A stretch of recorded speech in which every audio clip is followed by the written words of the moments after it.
I've met a lot of men who were motivated to commit violence just like me. And without exception, every one of them was deeply involved in pornography without question. I started reading pornography, going to the bookstores. Pornography? I've been looking at it all my life and it hasn't affected me anything. Imagine listening to the confessions of criminals in strange crimes, but some of their confessions are even weirder than their crimes themselves. How do they think? What are the reasons that made them do this? In this video, we will uncover the strangest and most astonishing confessions made by the most famous serial killers. Get ready, because what you're about to see and hear will make you rethink many things.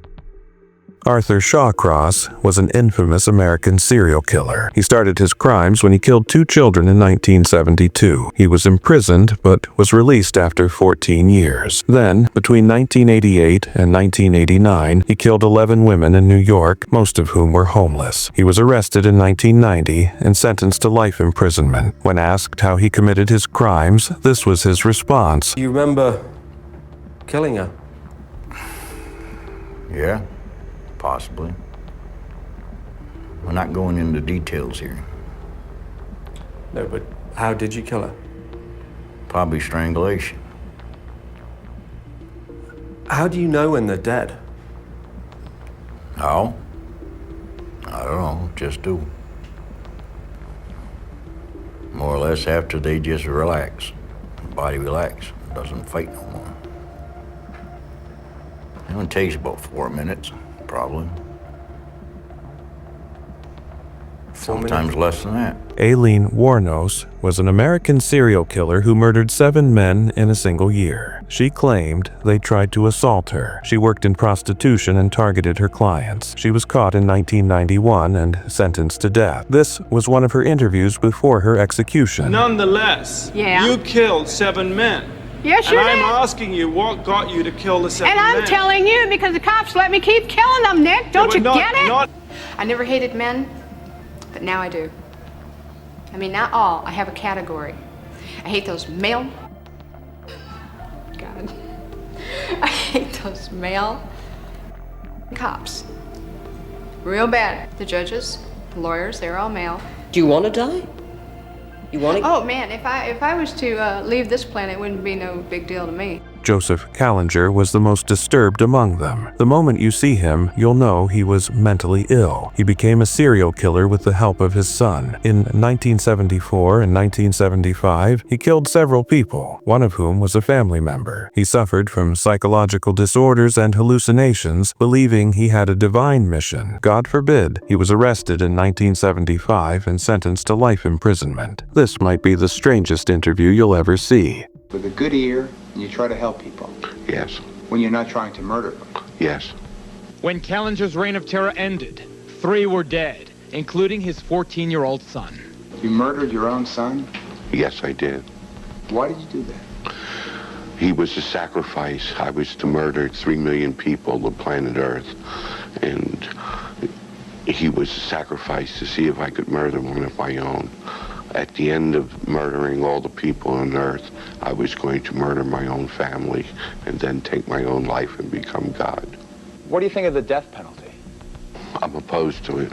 The state has no right to take your life, but you can murder other people? I don't think anyone has a right to take a life. Except you? When I'm under hallucination, I do. These voices from God, these hallucinations, do you still experience them? Yes, I do. Often? Often. Do you ever feel violent? Yes, I do. What do you feel like doing? Killing people. You still feel like killing people? Yes. Describe the feeling that you get when you feel like killing people. Well, last March 11th, I was hallucinating, and I took a razor blade and I cut a man's throat. Here in the hospital? Here in the hospital. Do you think you'd murder me, Joe? Yes. That's gruesome, Joe. That's horrible. Yes, it is. And you don't blame me if I say I hope you never get out of this place. I hope I never do either. Charles Manson was the leader of a criminal cult in the 1960s. He founded a group called the Manson Family. With his strong personality, he convinced his followers to commit heinous crimes, the most infamous being the murder of a famous pregnant actress and 6 others in 1970. He believed this would ignite a race war, inspired by a song from a band he admired. He was caught in 1970 and sentenced to death. Here were his responses to the charges against him. Remorse for what? You people have done everything in the world to me. Doesn't that give me equal right? I can do anything I want to you people at any time I want to, because that's what you've done to me. If you spit in my face and smack me in the mouth and throw me in solitary confinement for nothing, what do you think's gonna happen when I get out of here? I wouldn't do anything that I felt guilty about. You don't feel guilty at all? There's no need to feel guilty. I haven't done anything I'm ashamed of. Maybe I haven't done enough. I might be ashamed of that, for not doing enough. Maybe I should have killed 400 or 500 people, then I would have felt better. Then when I felt like I really offered society something. If I wanted to kill somebody, I'd take this book and beat you to death with it, and I wouldn't feel a thing. Do you feel blame? Are you mad? Do you feel like wolves kebab referendums?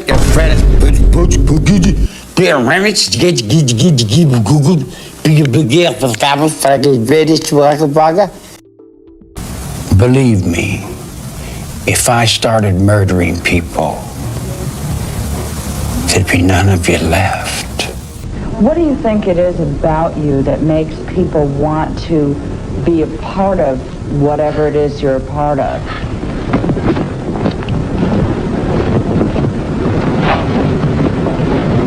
I'm brand new. Everything I do is always brand new.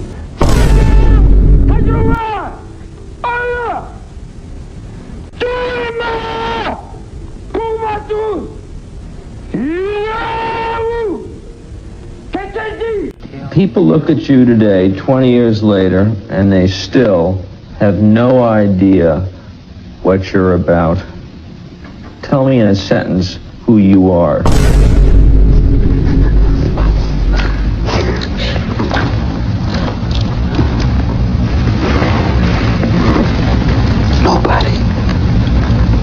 Jeffrey Dahmer engaged in horrifying acts. He committed his crimes between 1978 and 1991. He murdered around 17 men. Among his atrocities, he used to keep his victims' corpses and mutilated them, even going so far as to, God forbid, eat their body parts. He was caught in 1991 after one of his victims escaped, and he was sentenced to life imprisonment.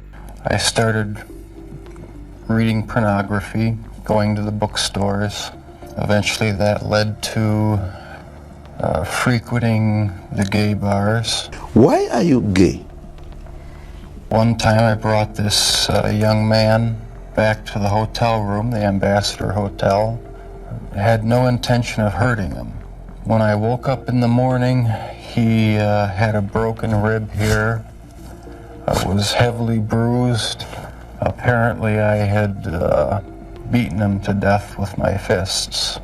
Why did you photograph them? It was my way of remembering their appearance, their physical beauty.